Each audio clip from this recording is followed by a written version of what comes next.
Hello, sir. Santakumar, sir. Good morning.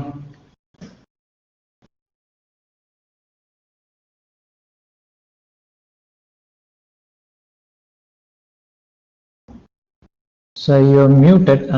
Yeah. Okay. Can you hear me? Yeah. Yeah. We can hear you, sir. Yeah. Actually, like this code tantra is Good. actually like, took me a little while. I thought it would Uh, be 5 minutes job. uh, Somehow it took like more than that because I thought it would directly come. Then I have to check my email. Then I, I'm really sorry for that. I mean, that's okay, sir. Okay, sir. So Okay, sir. how to actually like make a slide, share your screen? I can Okay. try. Okay. Now you are the presenter, sir. Yeah. What you can do is, if you Can I see try? below, Yeah, that I yes, can sir. understand. I can. You can share your screen. Yeah, I So, already shared the screen now. oh, No, but I just we wanted to aren't. ask, can I check it? Yeah. So it's not coming? Yeah, it's Ah, coming. now we are able to see it, sir. Yeah. So, yeah, fine. And we can see your screen. And in case you want to ask any questions to the participants, like in terms of polling, you No, can no. see Right now, actually, like with the such a thing. limited time, Okay. I cannot do that. If Okay. it is Okay. actually like you people did more sessions, I can make Hmm. like interactive questions through poll. But this is Okay. a small introduction section on wheeled mobile robot, right? No So problem, sir. Okay. yeah, I did not actually thought about it. Otherwise, I have questions, but I did not Ah. So I plan. just want to tell them, I mean, there is an option in this one. That's what I wanted to say. Yeah, Okay, yeah, sir. Okay, sir. We'll start. yeah. Good morning, everyone. On behalf of Triple M Karnool and the participants, I welcome Dr. Shantakumar Mohan from IIT Palakkad. Dr. Shantakumar Mohan got his PhD in Robotics and Control from the Indian Institute of Madras, Chennai in 2010. From June 2010 to March 2011, he worked as an assistant professor in the Department of Mechanical Engineering at NIT Calicut. He then worked as a postdoc fellow at KAIST, South Korea. In 2012, he joined the Faculty of Mechanical Engineering at IIT Indore. He is holding visiting faculty position at IIC Bangalore, BSTU, Belgrade, KAIST, and many more places. His active research areas include service and field robotics in specific design and motion control of underwater and wheeled mobile robots, parallel robotic platforms, assistive and rehabilitation robots. Further, he has received the Outstanding Young Scientist for the year 2014 from Korea Robotics Society, European Masters on Advanced Robotic Plus Fellowship in the year 2018 to 2019, Alexander von Humboldt Fellowship for the year 2016 to 2017, Satellite Across Virtual Institute Fellowship in the year 2013 to 14, World Class University Fellowship in the year 2011 to 12, Brain Korean Fellowship in the year 2011. He has published more than 100 articles in various journals and conference proceedings. He has edited 3 books and completed 6 sponsored projects. Currently, he is serving as technical editor at IIIT ASME Transaction on Mechatronics, associate editor EEE Robotics and Automation Letters and ASME Letters in Dynamic Systems and Control. With this brief introduction, I invite Dr. Shantakumar Mohan to deliver the talk on wheeled robotics. Sir. Yeah, yeah. Thank you for the, I could say like a long introduction. So it is not that important. So I'll just frankly talk. So this is a small talk on wheeled mobile robot because it's a 1 semester course. And my background is, you can see like I'm basically a mechanical engineer. So I moved to, you can say system or probably robotic arena, probably in 2000. one when I was actually like doing my second to third year transition. So since then I'm working. So probably I have a small experience of like involving lots of real system, that too like in different countries. So I try to share that all of you. And since the time is actually like 1 hour 30 minutes, I will try to restrict my talk very brief, because this is a one semester course. In fact, in IIT Indore or probably IIT Palakkad, I used to teach this as a one full semester course for 3 credits. So even in that, there is a lab component where the students would be working on the real time systems. So unfortunately, that is not possible. But what I could say, like still, if you are interested, this is actually like on NPTEL. So myself and my supervisor, Professor Ashokan, we jointly took this course since last semester. So it is going to be available every alternate semesters. So the course name is Wheeled Mobile Robot for 8 weeks, because in the 3 weeks, like 3 credit course, we included the practical part. But since it is actually like NPTEL course, it is only theoretical part. So the 8 weeks would be covering both mechanics and control of wheeled mobile robot along with the motion planning and all. So since you know the background of this, so this is a one semester course. I will be giving a very brief, or you call essence of this course. So let me actually like move why we are actually like interested and what really the background. If you look at it, any robotic system, especially in the modern days, robotic system means you should have actually like mobility. On top of that, the manipulability is added or not, that is secondary in the current perspective. So in that sense, so how will you choose the right configuration? How will you choose the right actuator, right, you can say battery pack, and right, you can call motion planning and all.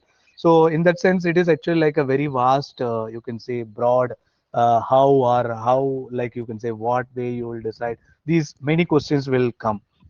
And as a mechanical engineer, we should actually like give little more emphasis on this.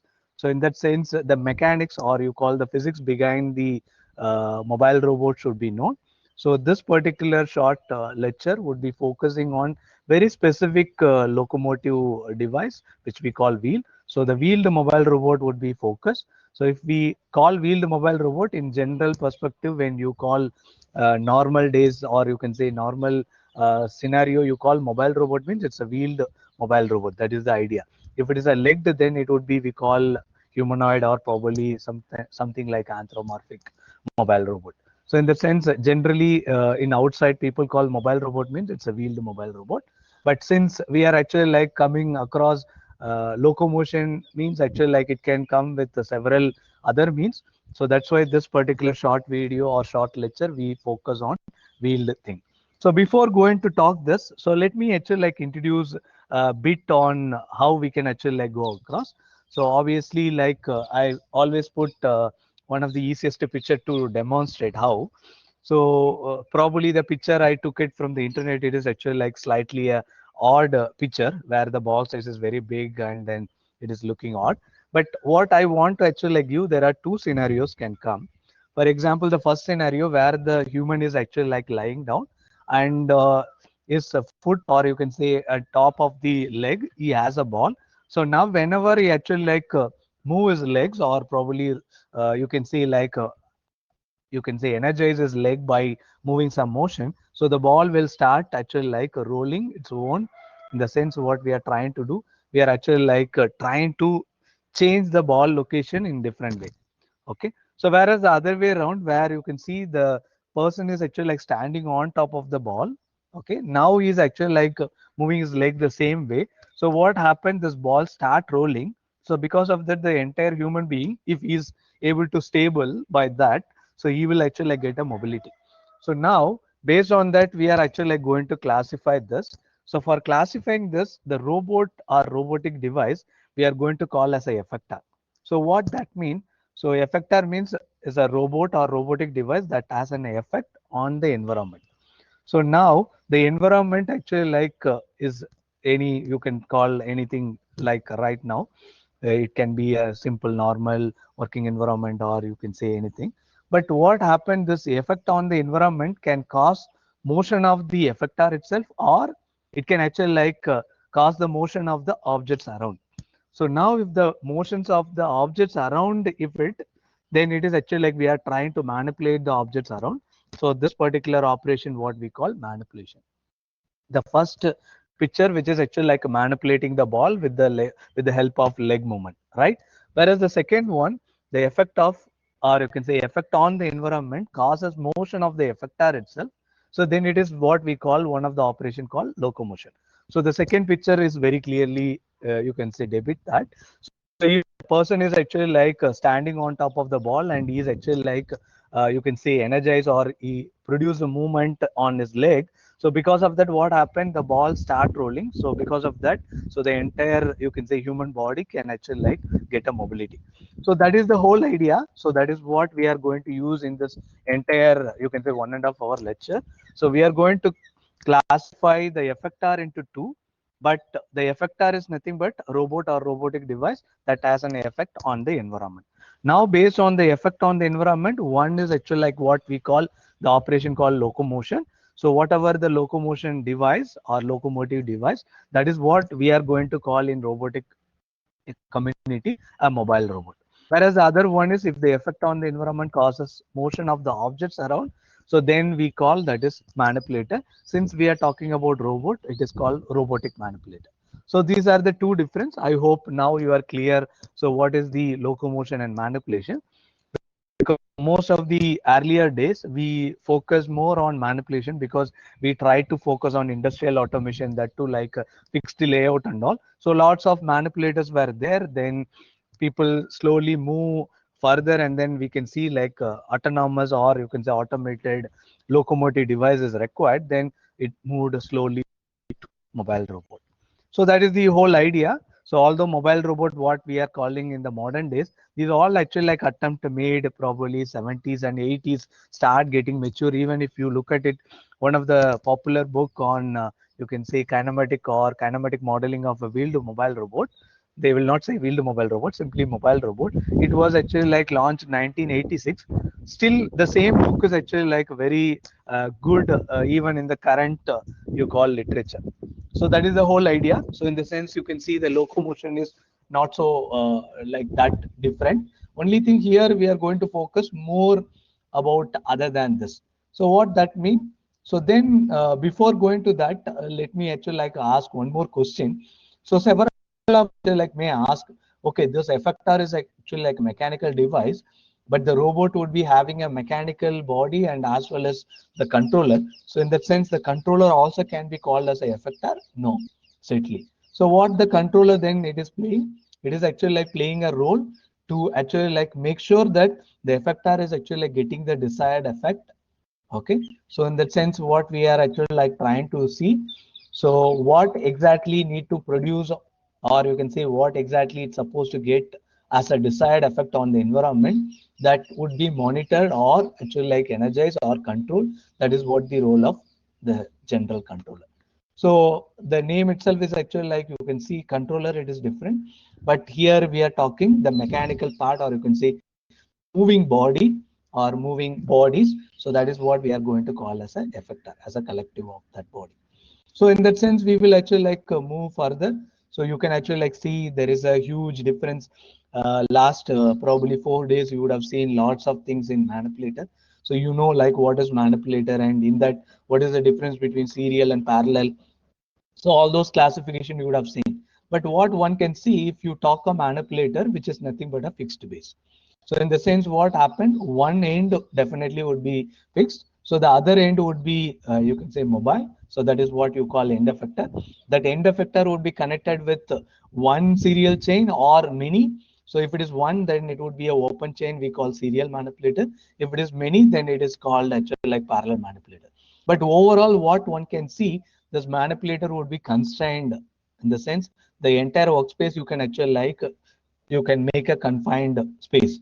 So in the sense, even you don't want to play with the human around, you can make a fence in the olden days like that. So where there would be a fence across the manipulator.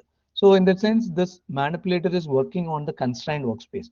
But when you talk about mobile robot, obviously it is actually like work on an unconstrained workspace.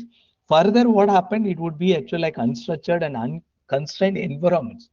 So further, because here the environment you can actually like define, because you can confine the workspace so that you can actually like define what you can say temperature you want to maintain, what's supposed to be the air level, all those things you can maintain. But the mobile robot, it need not to be all the time, right? Because it can be even unstructured. For example, you take a field robot, it would be completely unconstrained and unstructured environment. So because of that, what additional thing here, since the manipulator is actually like fixed base, the absolute measurement of position is easily obtainable. However, the mobile robot required external sensing to determine its own position, and as well as sensing to look at around or look around the environment. In the sense, to avoid obstacle or to understand the environment, it required additional sensing, right? So this is the biggest issue. So that's why the mobile robot is actually like, although started in 70s along with the manipulator, but the manipulator has actually start getting saturated and giving lots of good result. But the mobile robot is not so that as compared to the manipulator, you can say environment or manipulator arena. So that is the basic difference. So now obviously one can actually like ask, so can I actually like take this manipulator and put it top of you can say this mobile base, what will happen? So it definitely, it will give a dual advantage. Both mobility and manipulability would be provided. In addition to that, what happened, the unconstrained workspace would be provided to the end effector. So this will actually like give a additional advantage. On top of that, it would give additional, you can say, limitations as well, because controlling the, you can say, vehicle with the manipulator is not so easy, and you have to actually like play some other aspect. Mainly the kinematic redundancy will come into a picture, and you can say controlling these two things together is another challenges, like that several of them come. Very simple example, you would have seen the earth movers. A very simple example, you would have seen the earth mover in the sense the backhoe, or you call JCB, right? Very simply, we, because that is one of the brand, but we call JCB, which is on the roadside or probably in the construction side, which you would have seen. That is what we call backhoe or excavator. This would be having actually like excavation option, and some of them would be having a track base, or some of them would be a wheel base. But if you clearly notice, the driver, whenever he is doing the digging operation or probably excavating operation, he would be elevate the system up. In the sense, he would put two or three, usually three pillars. He will elevate, and then he would work only as a manipulating task. You know why? Because of the kinematic couple, or you call the dynamic coupling between the manipulator and the mobile base would provide adverse effect. For example, if the wheel is on, when you are actually like energized, it would actually like start getting, you can say, coupling effect. Because of that, the mobile base would get adverse effect, which will start moving longitudinally, laterally. Very simple example you can actually like realize. So you can see, like when you are standing and suddenly you drop your duster or probably mobile phone, you will bend and lift. Now you can say similar situation, but your foot is actually like not a barefoot, it is with a roller. So now again you dropped something from your hand and you are trying to bend and lift. You can see that the scenario is not same, right? So you will see like you may fall or you may get mobility because of the roller. So why this is happening? Because of the, you call the dynamic coupling effect. So that is what the whole idea. So this is what we can actually get in the mobile manipulation. We simply call vehicle manipulator system. So these are the some of the vehicle manipulator system which is on the KUKA, you can say, on shell. But right now we are focusing only wheeled mobile robot. We are not talking about mobile manipulator and all. But if someone is actually like interested, you can actually like go through the lecture. It would be available. But right now, if we talk about mobile robot, what really actually like giving that essence, or why we need to study this? Before going to see this, I'll just give an idea. So how the robotic researchers are actually like come across probably 60s, 70s, 80s, and to now. So even 70s or 80s, you take the theme of the robotics did not change. There are two broader themes. One is to enhance the humanity. Okay. So especially their regular routine human life to enhance. The other side, to increase the productivity of the other side, which is nothing but the machine, or you call the industry layout. So in the sense, what happened, one is actually like more about human friendly, human oriented. The cost is not important, but whether we are actually like fulfilling the need of so and so. At the other side, we are trying to reduce the resources or try to increase the effectivity or efficiency of the system. So one is actually like related to the machines, so the other related to the human. This is the two different themes where the robotic researchers started working even from the beginning. So very simple example, you would have seen several news articles, especially if you talk about newses in the, you can say BBC, or probably even in the normal, you can say news channels. You would have seen at the end, they would be talking about science. So very commonly you would have seen, so Japanese made a smiling robot, you can see a winking robot, or probably talking robot, like that you would have seen, or probably it is actually like playing or dog kind of thing. This is very common. They would not talk about something like the you call the aero industry actually like made automation with manipulators and all that. They never actually like talk. Most commonly you can see like the human oriented thing. What that means, for example, any disability or probably the needy people required something, right? Very simple example, I will just give a idea. So which is very common in the current days. For example, when I was a kid, I was actually like in a joint family. There are 7, 8, you can say grown-ups always there, and 3, 4 kids always there, and all the neighbors almost like our relatives. So even our parents went, our, you can say probably other people in the family would be there, or probably the relatives would be there. And every age group you would have a peer. Either it's elderly or younger, or you can say a kids level, some you can say peer group would be there. However, in the modern days you can see like the family all nuclear, even in the apartment style also like kind of nuclear. So what it actually like us, the peer group interaction is actually like very much limited.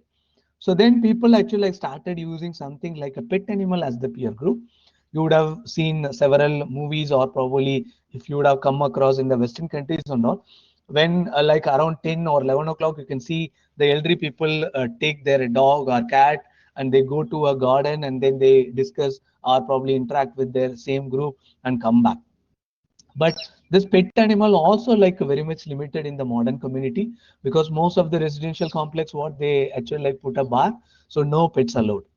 And second thing is the peer group interaction is very much limited. So then what happened, we need to have something, some you call companion. So either it can be assistive or just to give a company. So in the sense, what we are looking, one broader theme, the human friendly, we simply call a companion robot. It can be assistive robot or simply just to give a companion, okay, like in the form of dog or anything. So the other side, you can see like in the modern layout, flexible, and the layout should be modern in the sense more smart in the sense here, both it is actually like connected on the cloud, and as well as it should have take its own decision. So in the sense autonomous, you can say mobile manipulator or mobile robot are the industrial need. So in the sense, you can see like everywhere the mobility is actually like one additional, you can say, issues are coming, right? So in the modern days, if you look at it, the human friendly also required some mobility, or the smart industrial robot also required mobility. So the mobility can be brought in the broad sense of locomotion. The locomotion on the ground will come with 3 or 4 subcategory, but the two category we broadly take it. One is legged locomotion, the other one is wheeled locomotion. The wheeled locomotion is artificial in the means, because it is actually like human invented, which we simply call rolled locomotion. This rolled locomotion, how it is beneficial, that is what we are trying to see.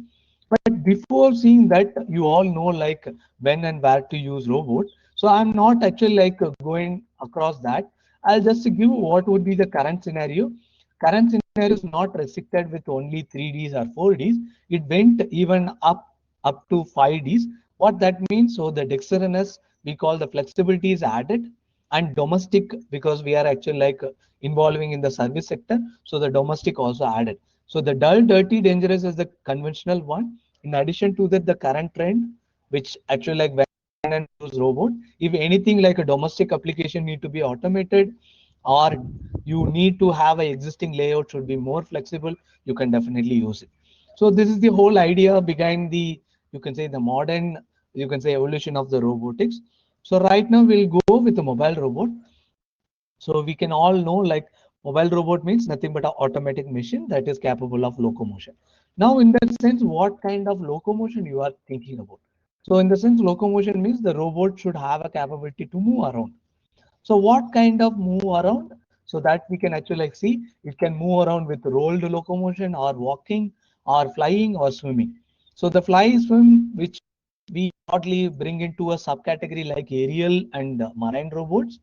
Okay. However, the roll and walk, we can bring it to a terrestrial robot. So in this particular lecture, we are going to focus mainly on the roll in the sense it is a wheeled locomotion. So I'll actually like skip these all. So I'll come back to one particular case. So you all know like the robot is a machine, right? So before going to talk that, let me give a small, you can say, introduction. So how the individual component of robots actually like evolved. For understanding this, I'll give a very simple example. So imagine I'm a Korean. Okay, you just imagine I am a Korean. I'm actually like working in Seoul National University, which is in the, you can say, you call South Korea, which is in the capital. So I have a collaborator in IIT Madras. So we have a joint project, and the IIT Madras professor is actually like organizing one of the joint workshop. He's actually like calling me and inviting me, says that, hey Shantakumar, I actually like going to conduct. And as per the understanding, you will also participate. I have already booked the ticket. I already booked the, you call guest house accommodation. So this is the flight ticket, and you please come so on so day.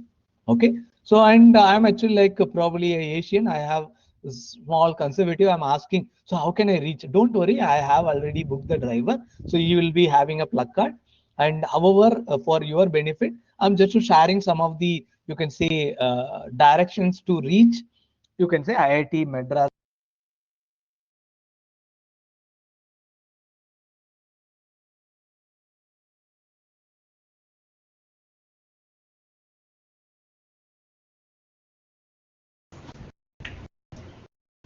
Sir, we are not able to hear you.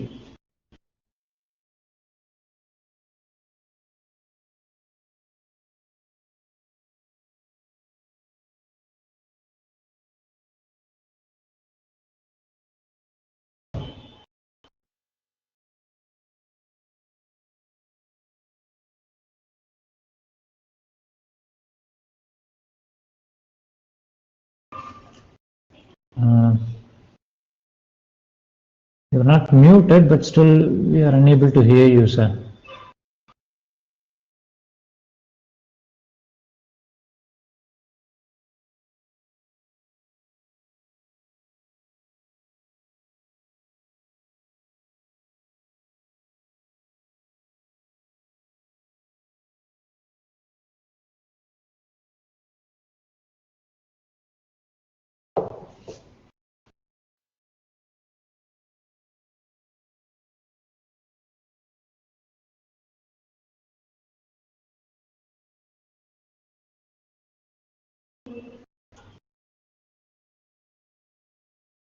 Not sure. Anything with respect to mic? Could you check, sir?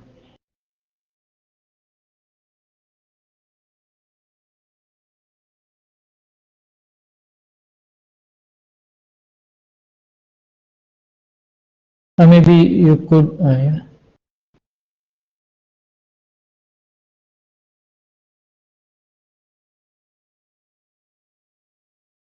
Yeah, can you hear me now? Yeah, now it's okay, sir. Yeah. Yeah, screen also came. You are able to see my screen? Yes, sir. Yes, sir. Yeah. So, so how long my audio was disconnected? Just now, sir. Just now. Okay. So you imagine I'm coming from South Korea and I don't know much about English, but still I'm actually like conservative. I just gone through the, you can say Google, and I actually like see how to reach IIT Madras. And by default, I'm actually like taking all the landmarks which come across on the road. I just memorize on the my mind. Okay, so now I come out of the airport, I can see the Airport Metro, then I can see there is a Katipara Junction, then Gindi Junction, then I can see there is a right turn where I can see the Sardar Patel Road, then I can see Cancer Institute. Like that, I'm memorizing in my mind just to, you can say, for a safer side. So now I'm taking the flight on the day when the flight ticket was booked. I'm just reaching on the Chennai International Terminal and I'm coming out. The flight is actually like reached before on time. So my driver is actually still waiting, but he may not be knowing the flight is arrived. Fortunately, my baggage also came on time. So I took it and coming out before seeing the placard of the driver, placard who was actually like holding by the driver, some gundas actually like took me. Okay, so they blindfold me and put it in the cab, and then they just rushing towards something around Katipara. Later on, they found that I'm not the one supposed to be kidnapped, so they just throw me even with blindfold and very close to Katipara Junction. When I actually like unfold my, you can say, blindfold. So what I would actually like try to see, first of all, I would get a question on my mind where I am, right? So then what I will do, because I have already remember what are the landmarks, so I will try to see is there any landmark which I have in my memory. So fortunately, it is very close to Katipara Junction. So I'm actually like going to and fro. I could see something, so which is Katipara Junction. Then I'm actually like recalling the you call landmark which was registered in my memory. Then what I am trying to see, okay, if I know Katipara Junction, how can I actually like go forward? Okay, whether I can take a taxi or I can go by auto or go by walk, something I'm actually like processing my mind. So in the sense, what you can see as a human, you have a brain, you can actually like register everything. Now imagine if you are actually like thinking about a robot, the robot automatically you can see it's a simply man-made machine. So that doesn't have this kind of sophisticated brain, right? So in the sense, the robot should know where it's supposed to go, and how to reach and what to do. So like that, several questions will come into mind. So that is what I want to say. So for that only I put this particular picture. So now you can see like direction from Chennai Airport to IIT Madras, I know, so I can actually like able to reach. So the based on that, so the Roland Siegward, who's the, you can see, father of mobile robot, who has written the book, and he is actually like still working in ETH Zurich. So he actually like make three questions. So for the any robot, so he said like so where I am and where I am going and how do I get there. So for that there are several ways to get answer. So one of the easiest way to get answer is first you make the measurement and model the environment. So based on that, what you can see, you can localize yourself. For example, when I unfold myself and see, like first of all, I'm just looking around and seeing is there any landmark which was registered in my memory. If not, then I will move forward to and fro, and then I will try to recall is there any other landmark which I can see or any direction board which I can see. So the same way, the robot first make the measurement, model the environment, then localize itself. Once the localization happens, then it can plan a path, okay, and then it can actually like control towards the motion. So this is the whole idea. So if that is the idea, so the four pillars supposed to be required for the robot or robotic system. So one is actually like the physical system, which is what you call locomotive device, which is nothing but the mechanical design and actuation. For this, I'll just give a small example. You take a, you can say car racing. So for doing the car racing, what you need? So you need a car, right? The car is the physical one. So where you should have IC engine and chassis and properly design all powertrain, everything. So this is what we call the mechanical design and actuation component. So then we can see like the second part. So you need to actually like localize yourself and navigate. So for that, what you need sensor, then perception mechanism, then you have to actually like navigate. So then only you can do. For navigation, what you need some kind of mission or guidance, right? For example, you should know like if you're talking about a car racing, you should know like which path need to follow. What is the, you can say, lane you need to take, and what is the, you can say, road map you have to follow and all, right? So that required. So that is what we call guidance. And the motion planning is actually like a little above the path, where you would be including the constraints on the system. For example, now you take a navigation, you just imagine a Google navigator, you just put one location to another location, it will give a road map, or you can say route, right? But in that route, certain extent it may give a, you can say, traffic and signal restrictions and all. But imagine you are going on the road, suddenly there is a truck which was actually like broke down and it stopped. So this navigation will not give, right? But who will give this? So the guidance who is actually like there on this, the motion planning, you have to stop, take, and similarly you have a signal, you have to stop. So on for further, there is a local constraint. You have to go 40 kilometer per hour. You have to go only left lane, or you have to take turn here. This is one way. These all directions will give. So in that sense, what you have this in robotics, we always actually like merge this. So navigation and motion planning together, we simply call robot navigation. But broadly speaking, sensing, perception, and navigation is one subsection where all together will give an idea about localizing and map building. But guidance and motion planning is further, it is actually like on the algorithm side. So once these all done, then finally what happened, the car racing, the driver would take up, right? So in the sense, the driver would actually like do the physical driving, and he would be knowing, for example, the navigator says that, or the motion planner says that you take 30° at one particular instant. So the robot will not know that 30° how to take. So similarly, the autonomous car may not know. But now if you have a driver, he will actually like turn the steering. So where is and how to take the turn, right? It is a right turn or left turn, or it is actually like curved, all those things. So in the sense, the motion control and task execution is actually like further. So in that, you can see like the guidance and motion planning more or less. So this is more of the algorithm side. So most of the computer science people actually like work on here. So sensing and perception side, the sensing side still electrical and electronics people work, but the overall the navigation side, again it is more on algorithm and map building, and you can say graphic side, because image processing also will come. So this is actually like a still on you can say in a broader sense, even if you take in abroad and all. So this navigation and the motion planning would be broadly coming to the computer science. The mechanical design and actuation will come certain extent to electrical. So broadly mechanical and electrical will play. So motion control and task execution, again mechanical and electrical people would be playing a role.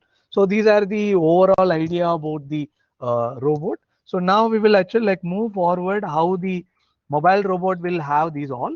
So in that sense, you can see like this would be having a several thing. So we already know the component would be consist of one locomotive device, then sensing components, reasoning components, which all have a model, then finally come under the control model. However, it is a mobile robot, you should have a communication model to do, you can say, connection between the operator, or you call control station to the robot. So these all actually like there, the broad one is body and brain, and you would have already seen it is a very interdisciplinary. So we are actually like bothering about locomotion, perception, and navigation. These are three broad sense. The locomotion is very much actually like restricted. However, someone who want to do the navigation or motion planning or even motion control, they are supposed to know the mechanics of this. For example, I take a differential wheel, but I don't know what is differential wheel drive. Even if I make a control, I may not work because it is actually like one of the non-autonomic system. Then I have to actually like play something related to that scheme, right? I cannot go with the general schemes. So that kind of idea should know. So if that is the case, what we focus here, so the navigation, right? So for that, first we will go to the locomotion side. So locomotion means, so the effect on the environment causes motion of the effector itself, right? So in the sense, what we are talking about, the complement of manipulation, but what we are trying to see, so which part would be actually like imparting force to the environment, because of that it would actually like getting the mobility. For example, you take one rectangular box, and you imagine you are actually like having a two circular disc, and you attach this. So now you are rotating the circular disc along with the block. What happened? So it will start get mobility, right? So you take a rectangular box and connect with the two circular discs in such a way that it is actually like touching the ground. Now you push the rectangular box, you can see that the system will start mobilize rather than simple block which is standing on the ground. So these all actually like we are trying to see. So in the sense, the locomotion is the process of causing in a mobile robot to move. So that A is supposed to be. So there is a. So now coming back to this, what we are talking about locomotion means power of motion from place to place. So then it is actually like definitely relevant in certain extent. For example, odometry and all. So it would be even used for state estimation, but it is not all the time. But if you have a odometry, then based on this odometry, you can estimate the state certain extent to very close to the actual.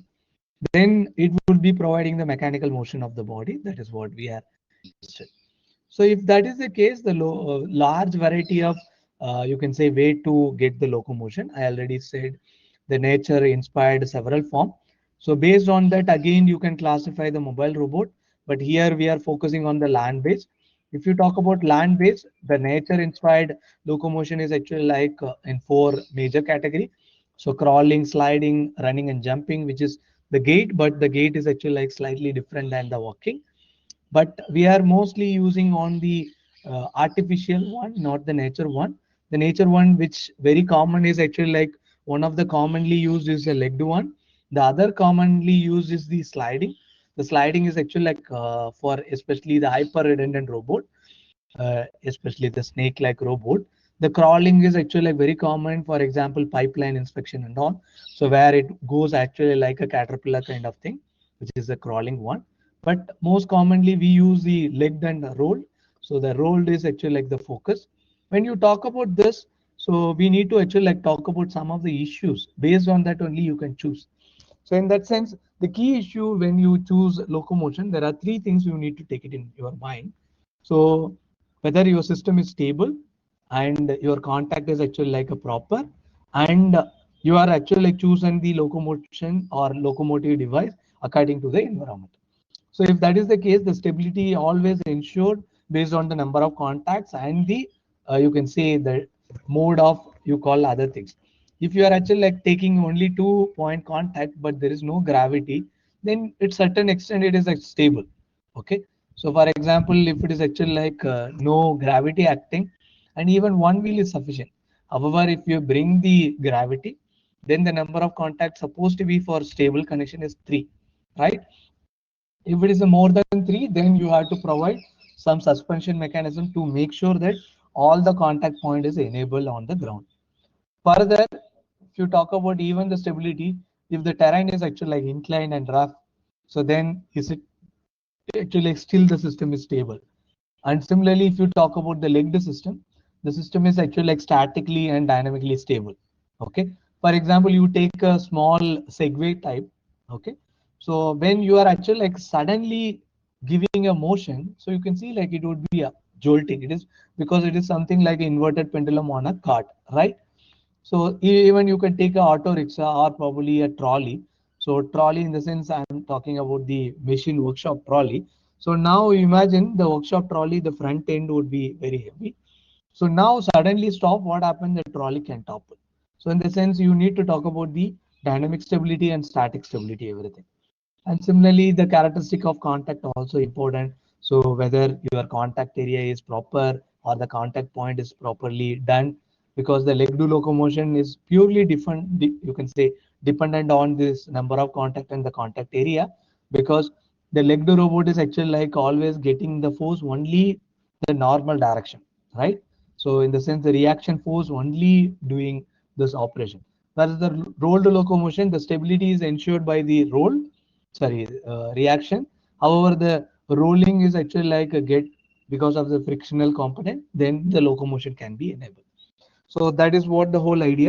So based on that, so what one can actually like see, the mechanism used to move, we can actually like bring it. So in that sense, we need to make sure that the forces and torque must be applied on the mobile base according to the need. So if that is the case, there are three basic options. One is wheel. The other two are actually like track and leg. The track is more on like a slipping or skidding manner. This is very specific applications only we use. For example, the terrain, all terrain kind of thing, the arm tank, or probably it is actually like semi-solid or kind of thing. So we use a track where the sliding also like entertain. However, if you are talking about real nature inspired, the legged is the best one.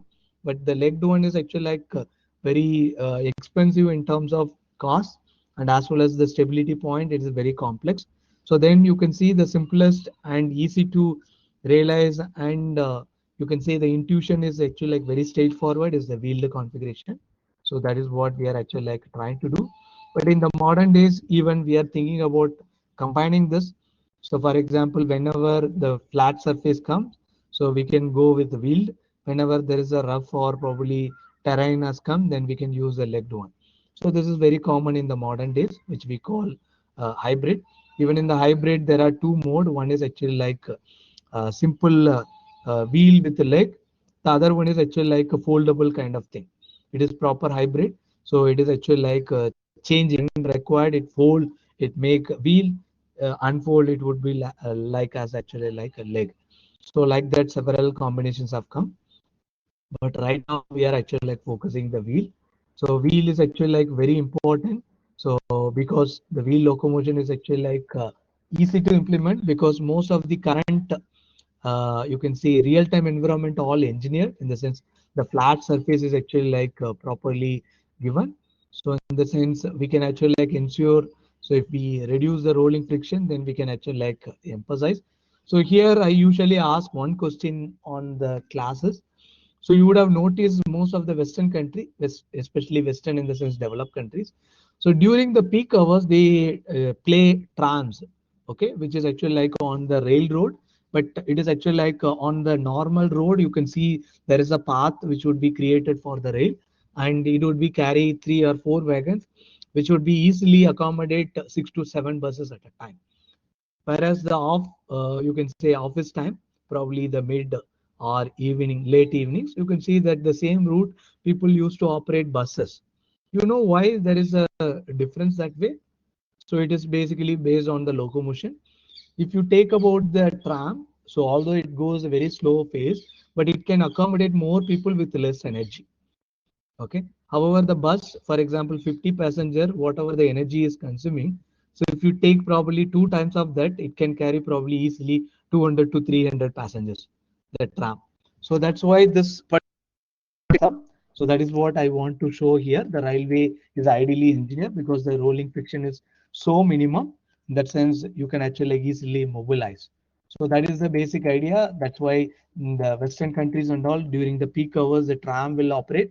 Non-peak hours, the buses will operate, or sometimes nothing will operate. You have to take your own vehicle. So this is the whole idea. So now you can see like the land-based wheel mobile robots are very popular, most popular, because it can actually start from the least investment so that the beginner can start. If anybody wants to work with robots, the easiest suggestion I would give is you start with a mobile robot. Then you can go to, you can say simple pendulum, then you can go with the inverted pendulum, then you can go to the humanoids. Because the humanoid is the most complex type, especially autonomous, because it required many degree of freedom, and synchronizing many motor and many more sensor is actually like not easy, because the you call actuating force will come only from these 2 foot, which is actually like creating a reaction. The overall controllability of the system would be depend on these two contact area. Whereas the mobile robot, it is not that way, the land-based mobile robot. So that is the whole idea. So now you can actually like see the stability is not really a major concern for the wheeled mobile robot, especially if 3 or more wheels. Okay, so that's why the case. But nature always inspire legged, but engineer we make it surface is actually like proper to use for the wheel locomotion. So that is the whole idea. Okay, so now we will actually like move to the mechanics. So for doing that mechanics, I just put this particular slide. So any robotic engineer, what he would be getting a task to be accomplished. So that task, if a robotic engineer, the task supposed to be accomplished by the robot system, the sense real system. So I intentionally put the gap between these two. What that means? So there should be a gap need to be filled, because the real system required certain thing, and the task would be associated with some desired quantities. Based on the desired quantity, what one can see, we can make some kind of technical specifications, right? The technical specification will give idea what kind of mobile robot or what kind of robot you have to come up. In the sense, you can get an idea, the configuration, how to choose. Once you choose the configuration, what one can see, so you can see on shelf, or you can think about making yourself the real system.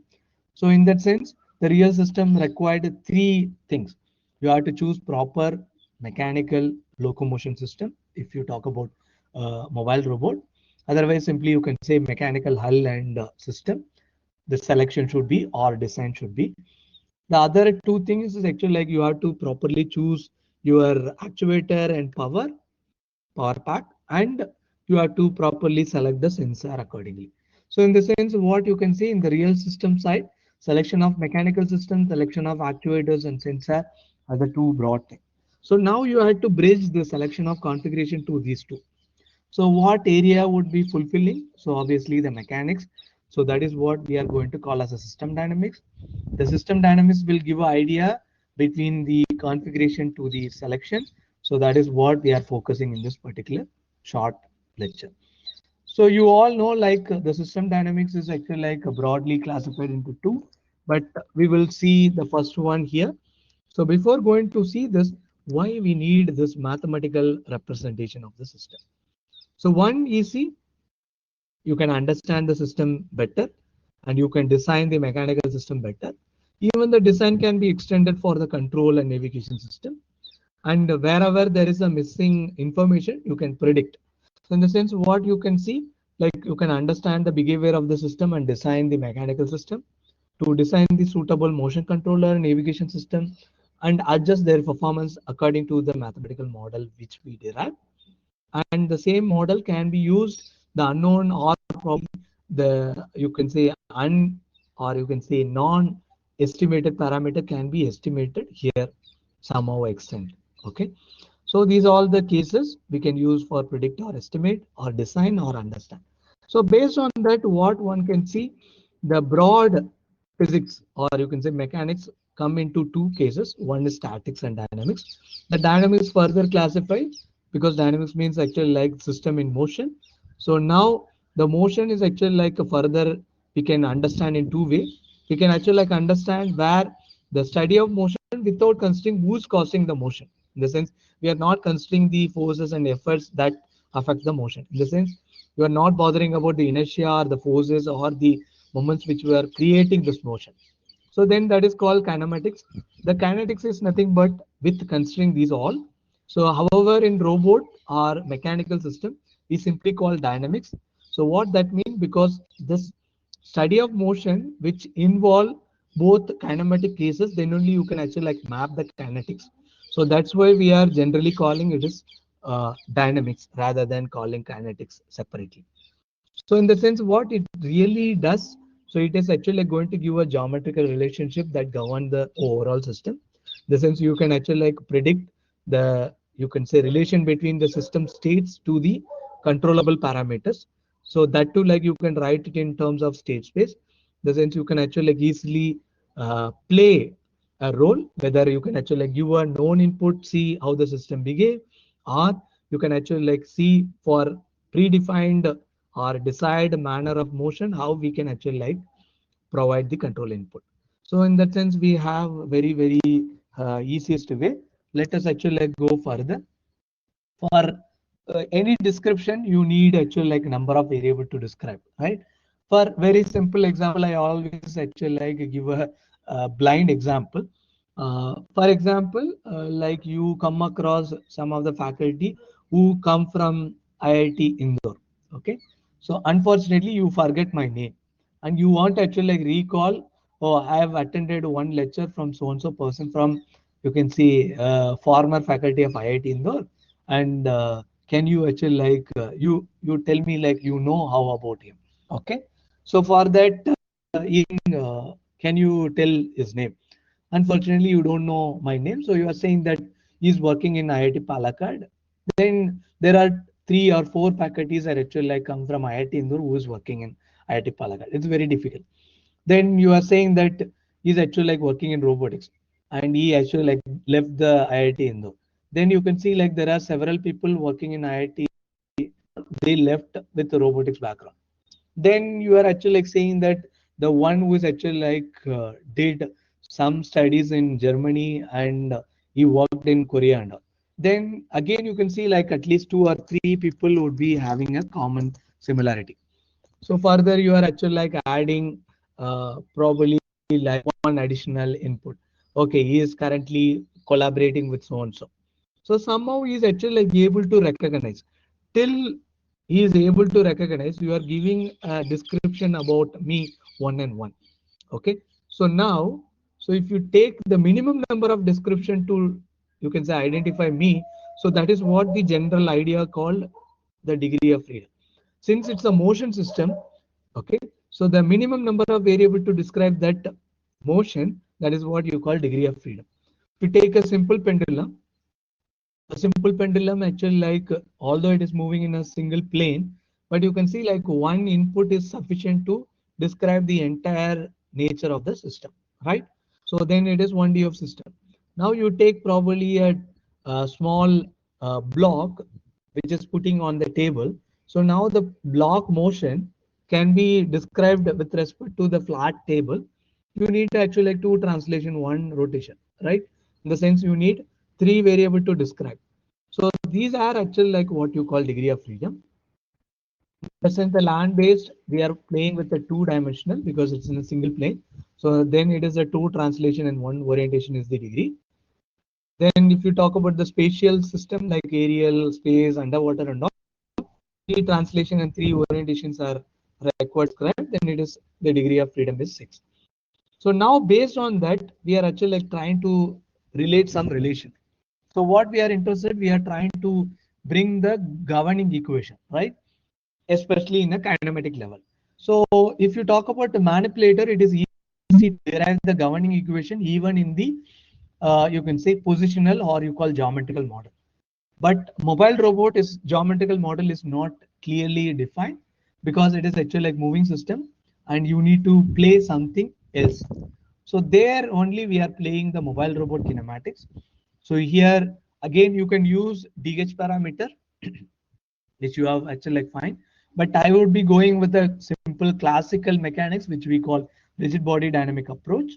We'll use only two coordinate frame because it's having only ground and one more planar object. So in the sense it is actually like only two body system. But if you take a Danavitt-Artenberg approach, you should actually like take 3 plus 1 in the sense that three virtual links you have to create or at least two virtual links you have to create, then only you can define the geometrical model. Still, the geometrical model is not clear because you have to go further because you need to talk about the relationship between the governing equation. Here, the inputs are actually like your, you can say translational velocity and orientation, or you can say angular velocity. So for that, what we are trying to see, we are actually like trying to plot that mobile robot on a, you can say white screen. So now the blue block I'm considering as a magnetic duster or a mobile robot, which is actually like located on the black or white board, which is a steel board. Now the magnetic duster cannot fall, right? But the magnetic duster can be slide on the whiteboard. So now if I say that, can you describe this mobile robot with respect to the white screen? I cannot. Why? Because the white screen has an infinite number of points. Similarly, the robot also have infinite number of points. So obviously what we need to know, we need to do something like a coordinate system or some reference. So we are actually like taking the Cartesian coordinate system, which is easy for the mobile robot. So we are taking, so I as the initial frame and B as the body or you can say mobile frame. So now there is actually like XB, YB associated with the B frame and XI, YI associated with I frame. Now the I and B are actually like you can see translated and oriented upon. So now this information I need to get. So obviously this information is not much complicated. You can say like the translation between I and B can be written as a simple 3x1 vector where the third component can be constant or 0. And the orientation here only with respect to axis. So you can write it. So I can write that as in this form. So where x, y is the translational coordinates and psi is the angular coordinate. Now these three are I'm going to call as a generalized coordinate. But the mobile robot is moving, right? So the mobility is actually like obtained in the form of some wheel or track or thrusters or some kind of aerial means, right? So in the sense what one can see, so I have to see how to make that relation. So now that body will get instantaneous velocity, which I call longitudinal velocity, lateral velocity, and angular velocity with respect to z-axis. These all instantaneous velocity in the sense, if I fix the frame B at instant, I can realize UVR in this form. So now you can see like I'm getting, you can say two kind of space where UVR is in one space, which is with respect to body frame. So X, Y, psi is in another space, which is with respect to I frame. But you know, like a transformation means it is transforming, or you can say mapping between one space to another space. But here the spaces are in two different dimensions, right? So when xy equal to c is true, if the product of xy is equal to the dimension of c and as well as unit of c, right? So in that case, so we are actually like trying to see there is a two space, but one space is actually like in positional or displacement domain, or the UVR, which is in the body space, which is in the velocity domain.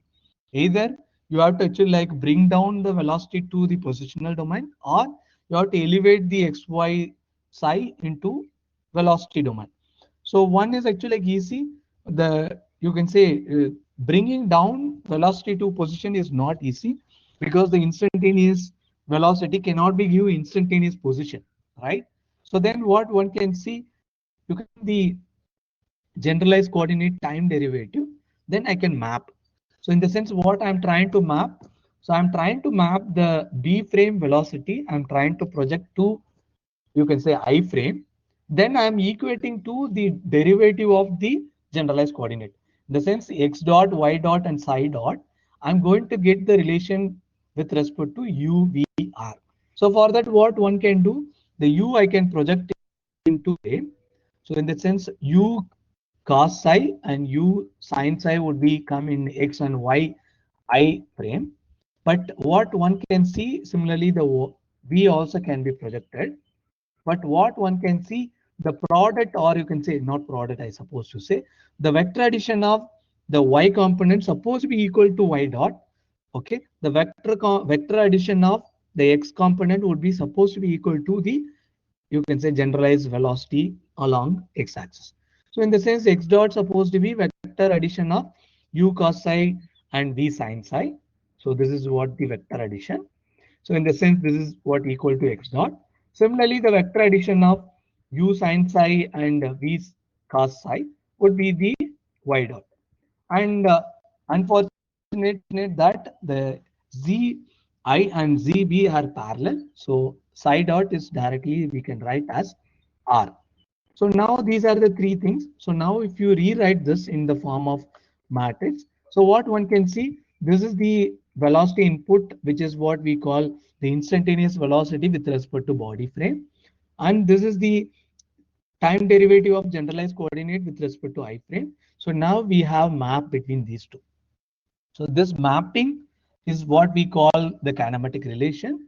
So since it is actually like mobile robot, we can straight away we call this is a robot kinematic model.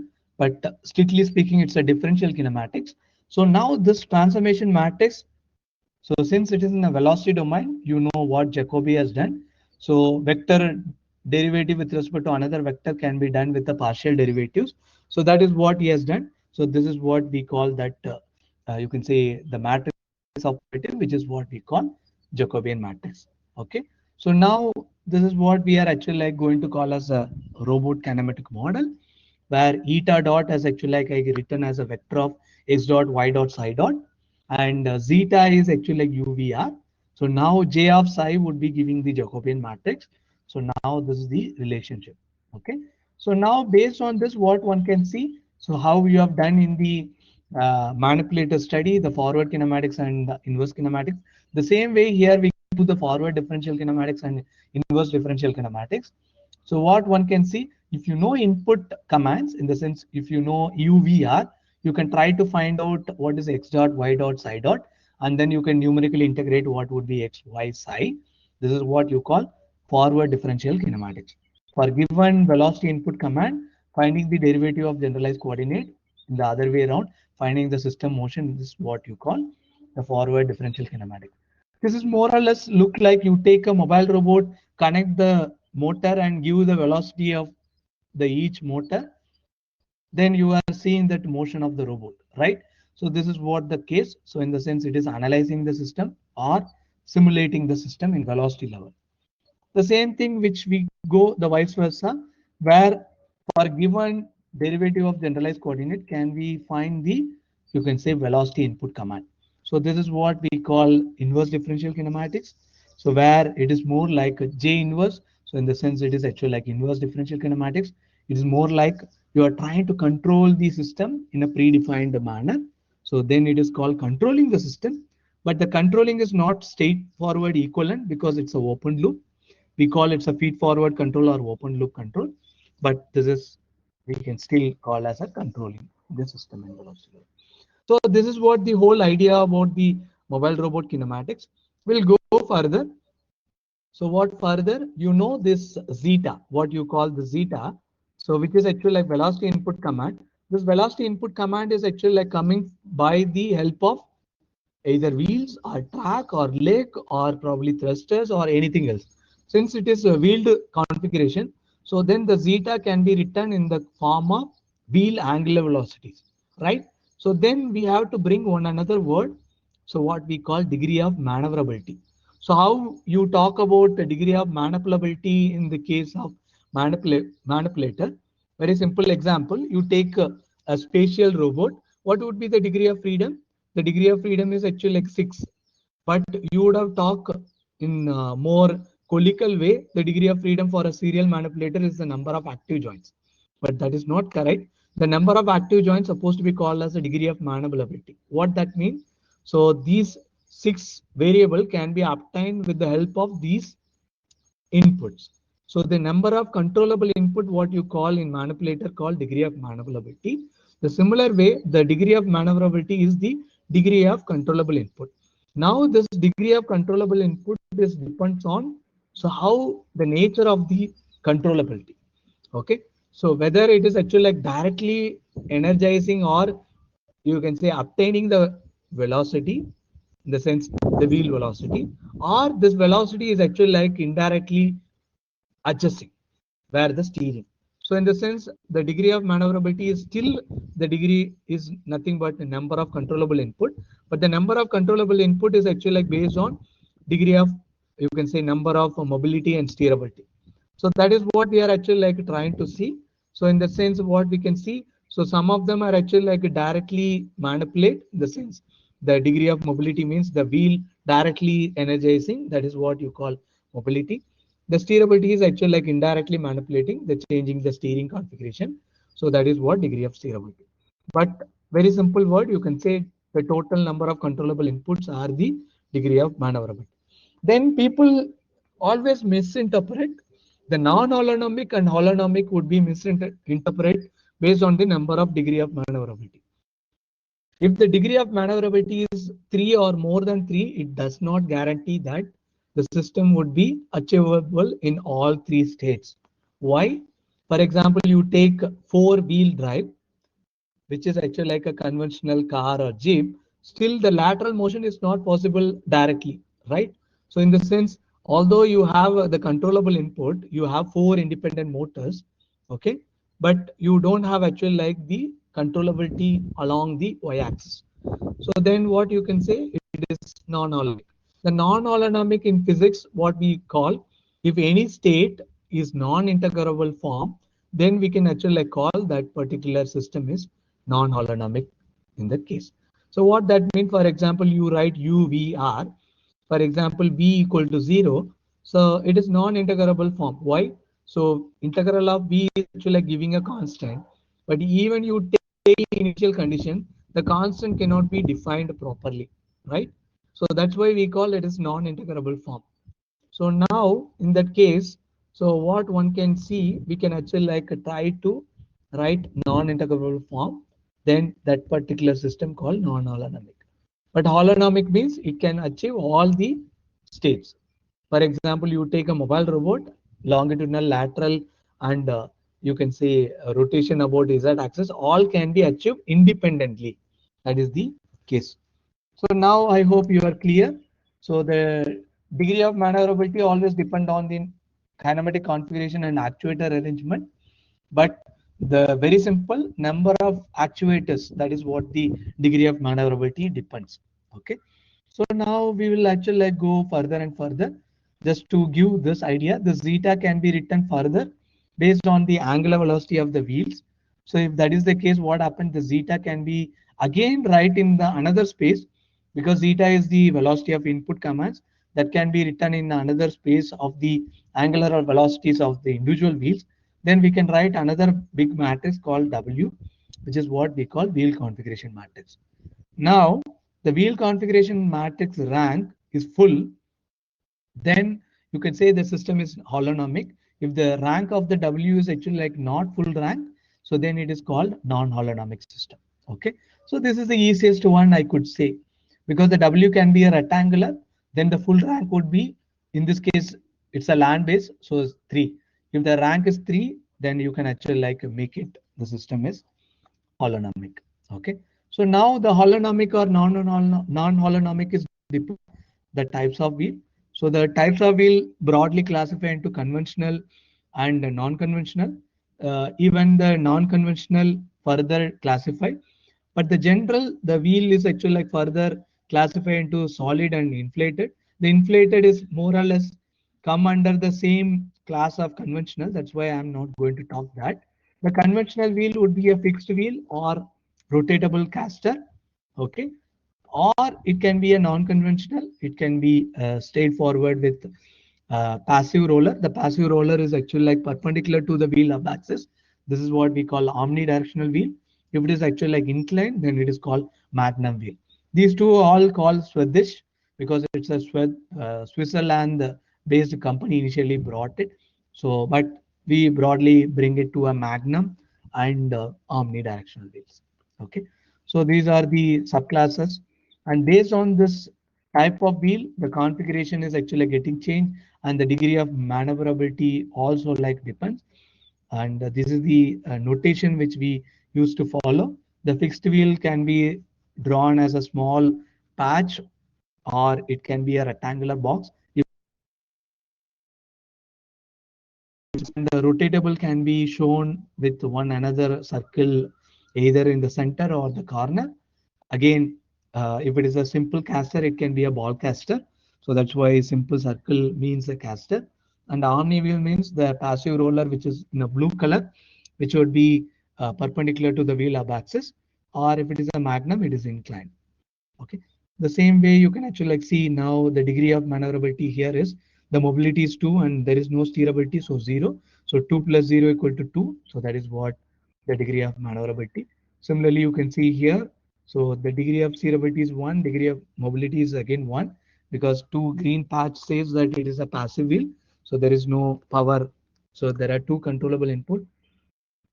So the degree of maneuverability is 2.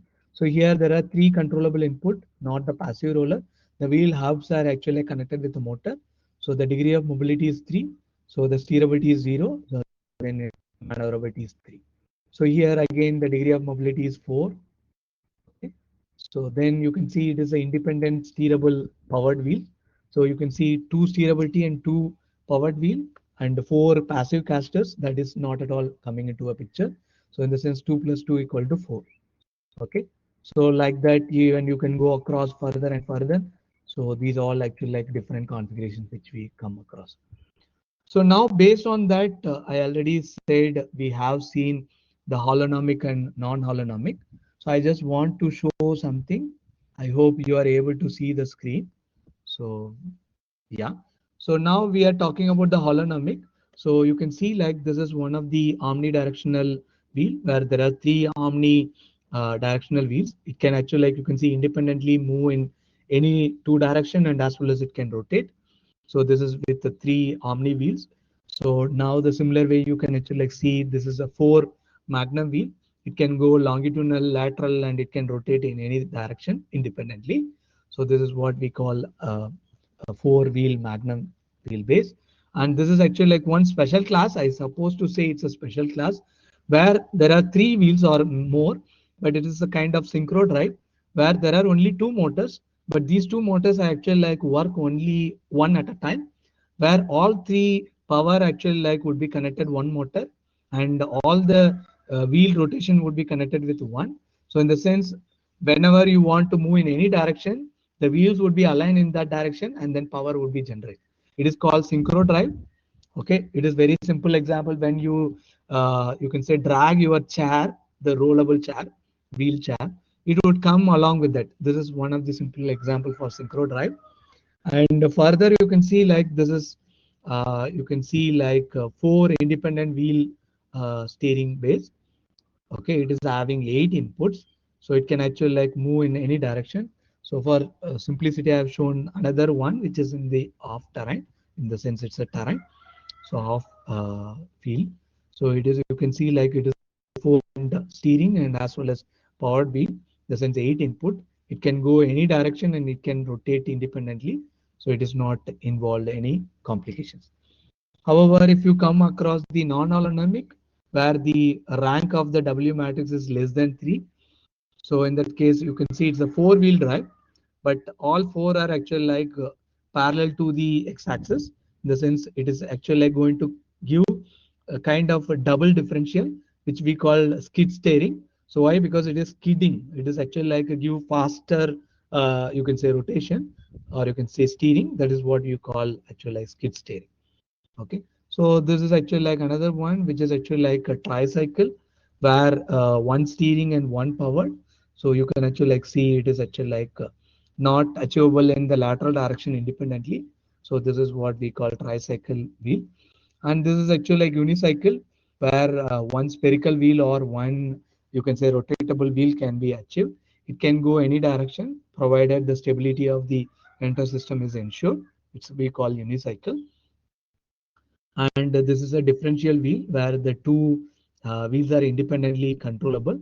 So in that sense, it cannot actually like move independently in the lateral direction, but it can rotate and move. So this is what the differential wheel. And now this is actually like car like, where it is Ackermann steering is enabled. The front wheel steerable and the rear wheel is powered, or front wheel powered. In this case, it's a rear wheel is powered. Okay, so these all actually like kind of thing. So based on that, we can derive the kinematic model. The kinematic model derivation is actually like done universally in two modes. So one is we call generalized wheel model, where the passive roller configuration we derive, and then we will take passive roller exists or not. The other one is actually like based on the instantaneous center method. So both are actually like very popular, and you can actually like get it these all in my NPTEL lecture course, or you can follow any other lecture videos. So with that, I'm actually closing here. I'm really sorry because I cannot cover the entire thing here. So I'm closing here this up to this. So you can actually like come back if you have any questions in this. So Okay, thank you, sir. Thanks for that wonderful talk. And participants, do you have any questions? We can go for maybe one or two. Any questions from the participants?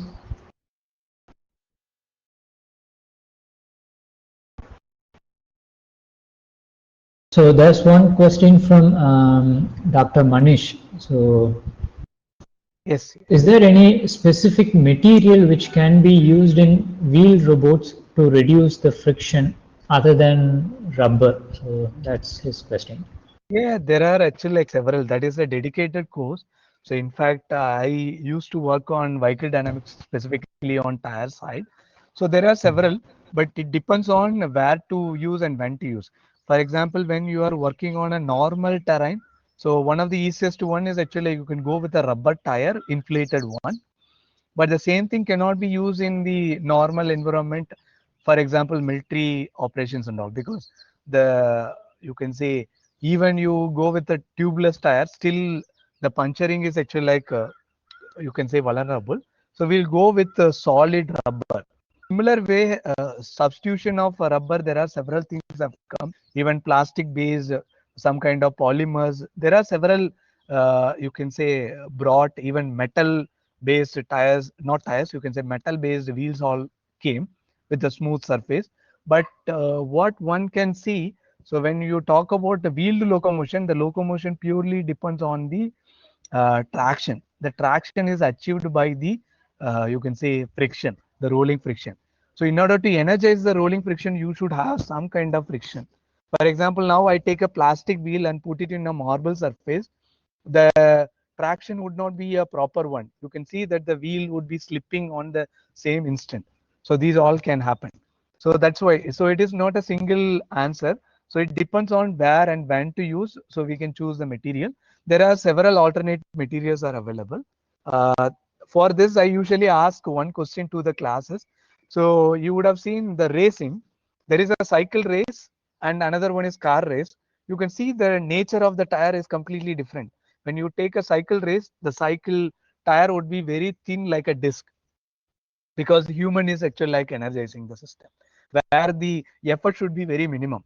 Whereas the other one, where you can see like the race car, you can see like very broad width tire. It's like almost you can say 3 times of our normal tire width.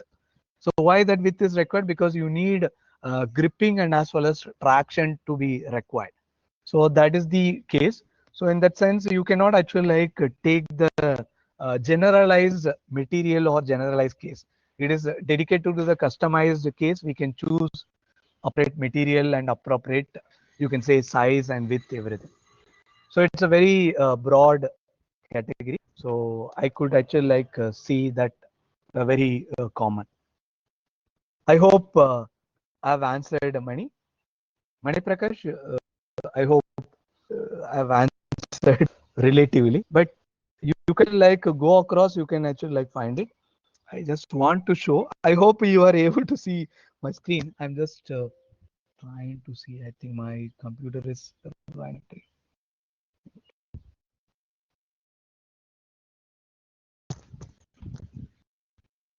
I'm using my mobile data, so it is not that.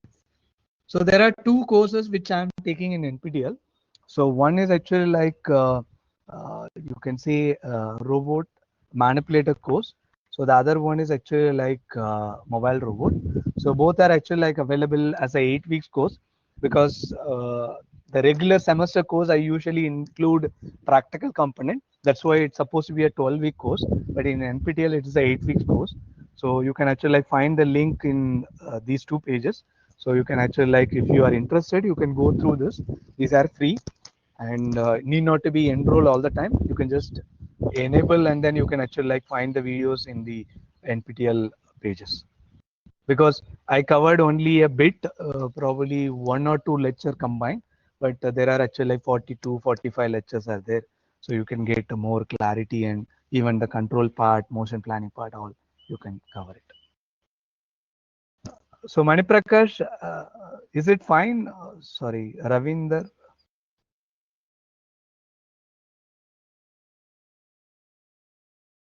So is there any specific questions I can take? Otherwise, we can wind up. So this is the link which you can find the entire course. So similarly, the other course which is upcoming semester, so the mechanics and control. Any of mechanics part you have already covered from this entire workshop. So if you open it and enroll, then you can see like already the recorded lectures are available. So this will come week by week. So you can actually like make use of it. So in addition to that, I used to follow one YouTube channel mainly for IIT Tirupati students, because that time IIT Tirupati doesn't have a robotics expert. So I was taking course for both IIT Palakkad and Tirupati students. Just to give, you can say, ease of accessibility, I have one YouTube channel. So I usually run simulation and codes and all would be shared there. So that also you can follow. Some of the material which was not covered here, that would be there. Yeah. Okay. So, any other questions? Okay, so I mean, if there are none, I have one last question. Yes. So, What is the okay? This course is for MTech students or bachelor students? It's Generally actually like at Palakkad. no, Palakkad it is actually like a PG course, but UG students can take. Okay, okay. But So, so what is If the required, prerequisite, sir? Yeah. prerequisite is actually like engineering mix. Okay, okay. So this is the YouTube channel which I mentioned. So you can go. So I keep posting because sometimes the NPTEL student cannot ask question directly. So they put some question through the discussion forum. So I cannot upload immediately to the NPTEL. So I'll upload here and give the link to them so that they can follow it. So here also we talk how to, you can say, make everything. Even along with the MATLAB simulation also would be explained here. Okay, okay.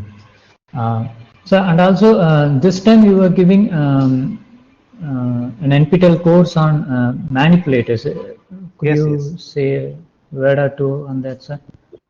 Yeah, it is actually like this time I'm taking alone. So because Professor Okay. Ashokan said that why can't you take alone? So I'm taking alone for mainly focusing on mechanics and control along with MATLAB or Octave, because Octave is actually like open source, so it's very close to MATLAB. So students can realize even without physical system, they can realize the manipulator without using dedicated toolboxes. So they can do their own coding and realize it. If they use the Oh. toolboxes, it is realization is difficult. For example, Hmm. even inverse kinematic, they can actually like end up with some predefined codes, right? They may not know what is ODE is doing, what is actually like IK solver is doing. If they Hmm. develop their own code, that would be beneficial. So for that, this particular course mainly focus on MATLAB based mechanics and control for serial Hmm. manipulator. Okay, sir. Okay. So all Okay. So, emphasize on, yeah. okay, okay, okay, sir. I think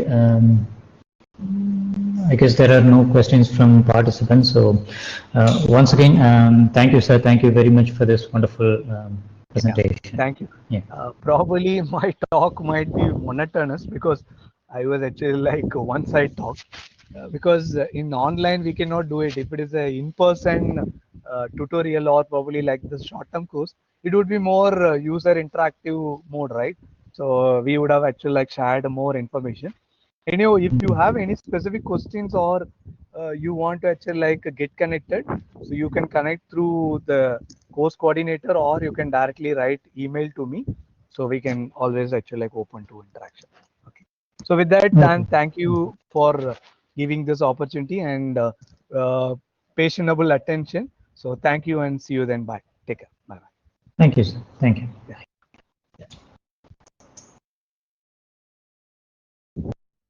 So, the participants, the next session will start around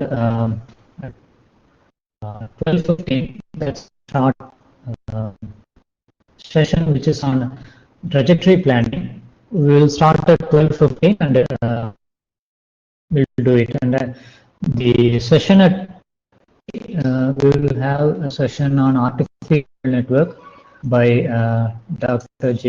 Krishnaya. Okay, so we will see at 12:15. Thank you. Thank you all.